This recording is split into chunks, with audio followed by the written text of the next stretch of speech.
Hi everyone, my name is Esther. I am from the blog VictorianLaneFarms.com. Welcome to my channel. Today I am sharing with you a before and after transformation of my home for the last 2 years. I'm going to show you some before photos of what it looked like and some transitions I've made to this day. I love that transition and I'm hoping it inspires you, that you too can have a beautiful home. All of this is coming up next, so stay tuned.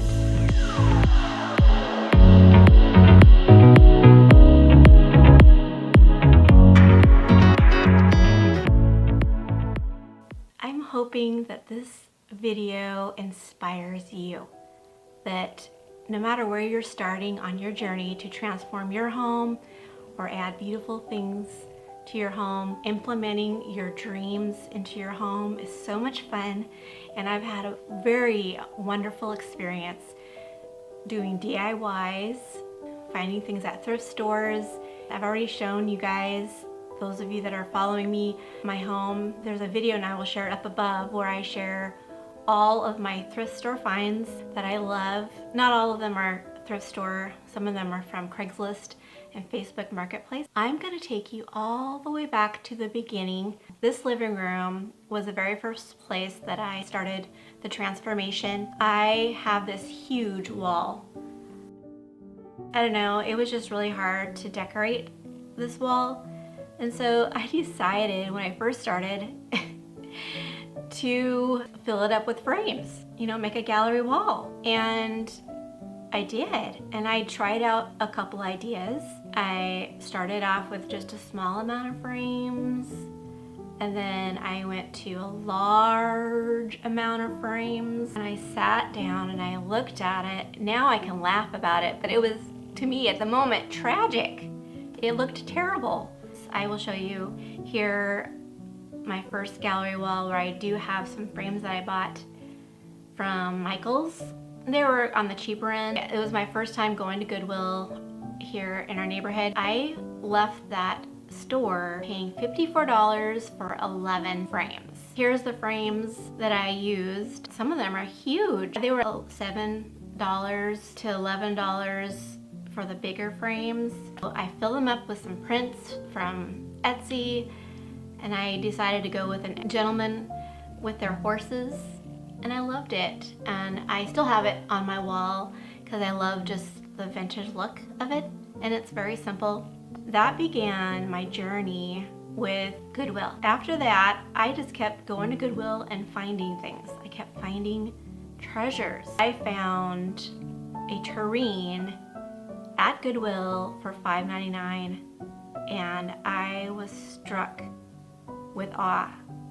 And that was the beginning of me realizing I can decorate my home for cheap.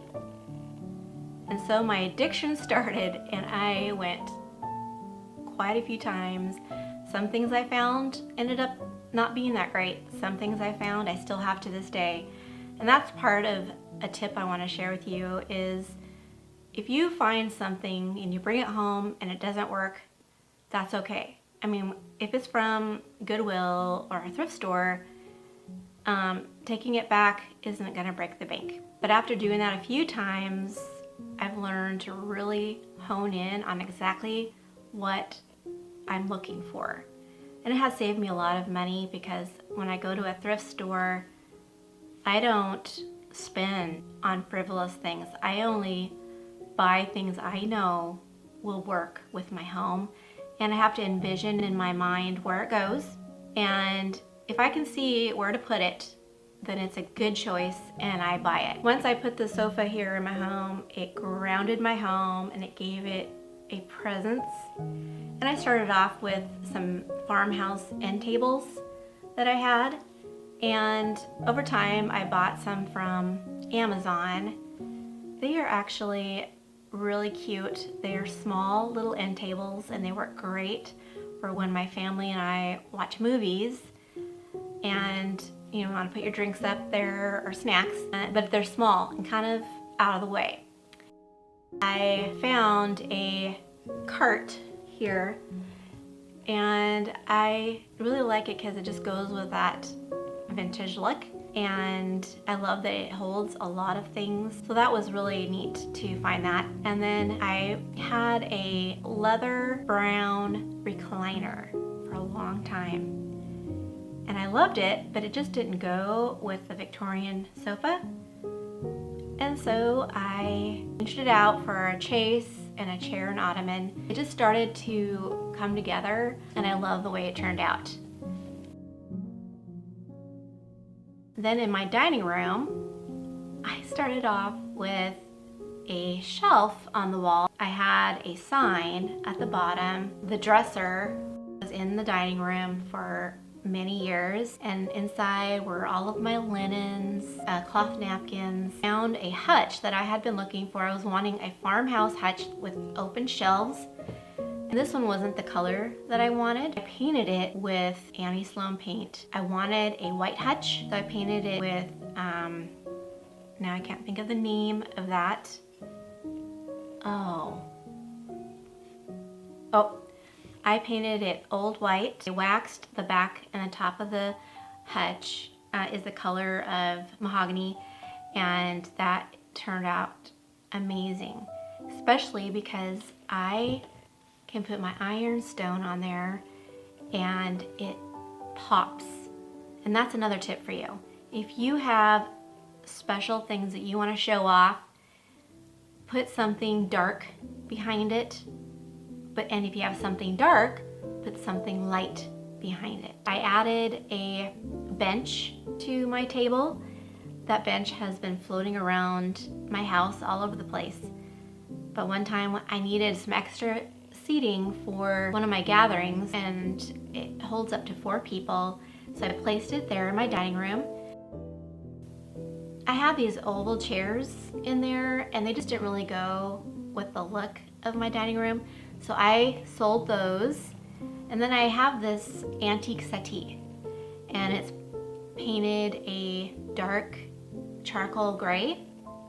And so I placed that in the back, and it's really cute because my mom and dad sit in there together, and my daughter and her boyfriend sit there, and it's so sweet for couples. I love it. So that's a fun addition. Another change I made is I had this really small kids table underneath the dollhouse. I decided to get a sewing machine. I bought that sewing machine at a thrift store, and when I was there, the owner told me that she had a sewing machine expert come in and tune up the sewing machine.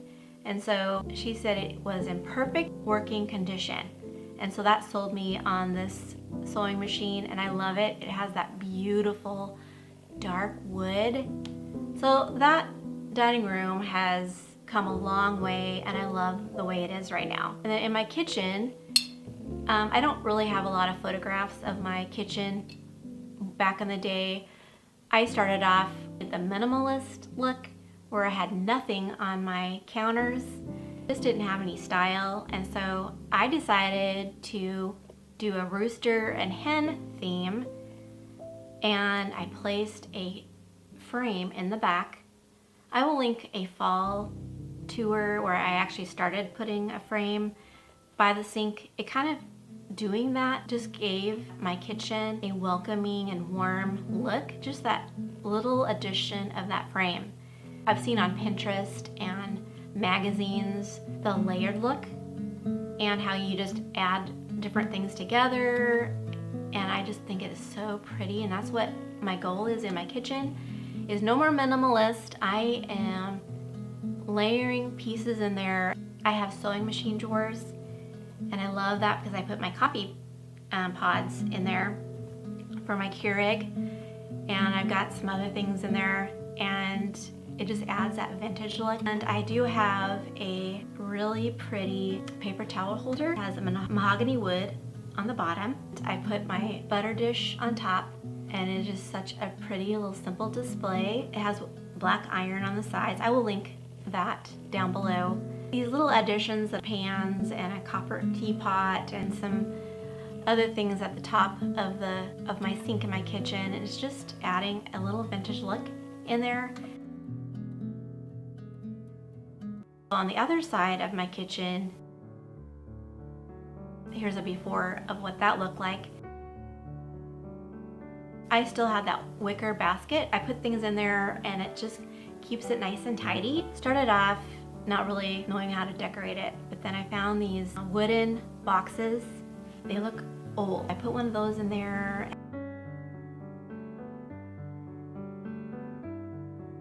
And a door frame that I put a old postcard of a lady. It's black and white and I just love it. And then a bouquet of flowers.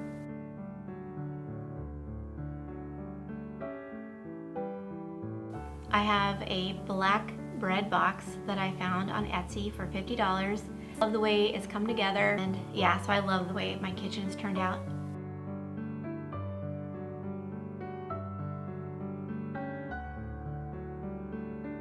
And then in my breakfast nook, oh my gosh, that was a huge transformation. It started off where my Pottery Barn table and chairs were black. I had a castle print in a tan frame on the wall, and at that time I really didn't know when it came to decorating what I was doing, but I decided to paint it white, and I painted the chairs and the table with Annie Sloan paint, and I made a huge mistake. I will link that video up above. Oh my gosh, that's one of the things on this channel. I always want to be honest with mistakes I make. I've made quite a few. So anyway, I did fix it and now it looks amazing. The thing that happened was I used the wrong brush and I didn't wait for the paint to dry in between coats. So there's a tip for you.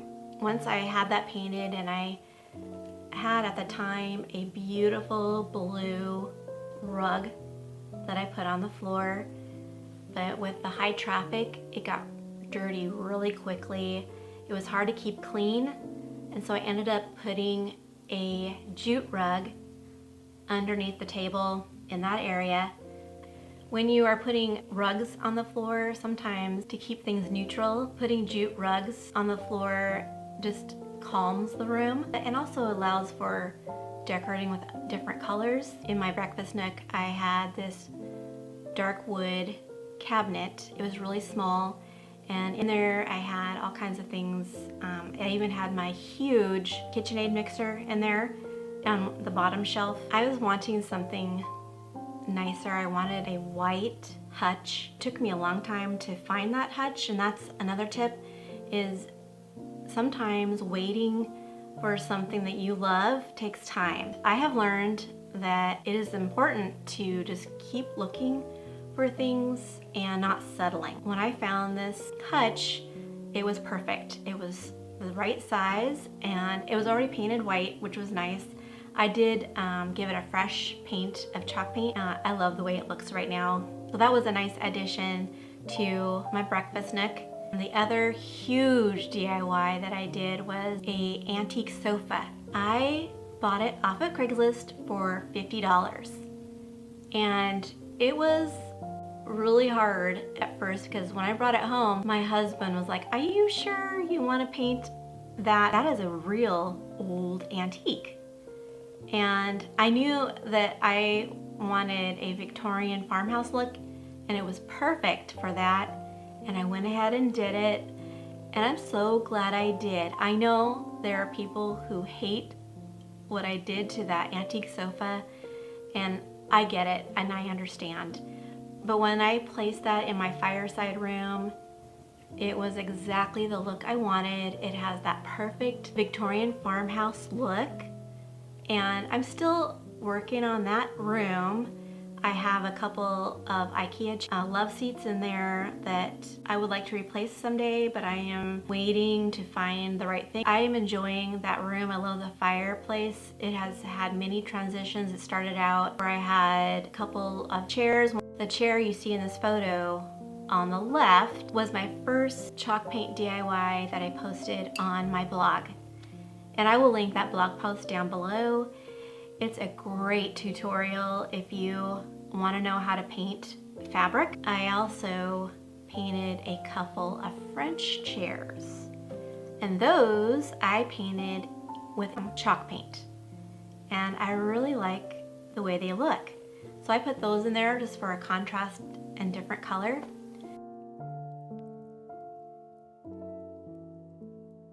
So I hope sharing my home of how it started to where it is today helps you. I want you to be inspired that no matter where you are on your journey with your home, that you can create a beautiful home. And I hope you guys have a great day. Thanks for watching. Bye for now.